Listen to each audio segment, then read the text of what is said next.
Meet criteria.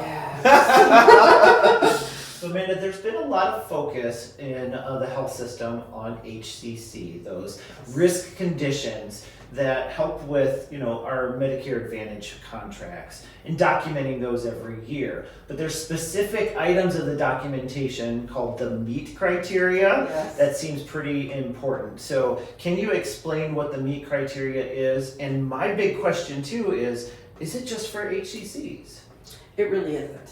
So MEET stands for monitored, evaluated, assessed, or treated, and it's any of those. Ultimately, it shows that you address the condition. It's you evaluated, you monitored, you assessed. There's something in there. It's not just listed. Maybe you did, but it's not in the documentation. So there's an acronym that they created to help support those diagnosis codes. And it shouldn't be for just HCCs. Otherwise, we may have a diagnosis listed, but why is it there? Did you assess it today, or did somehow it just get pulled into the documentation? So really, it shows that story of care for that patient that we want to see and should be seen. And that's not just for your documentation for ongoing treatment and care, but other providers that would let us see what's going on with that condition.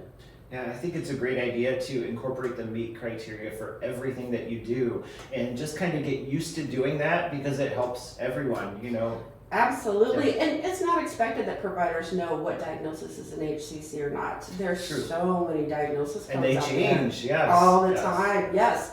So best practice, MEET. Mm-hmm. Show your documentation, show that story of care. Sounds great. Yes. Talking codes, we're breaking it down from the dark.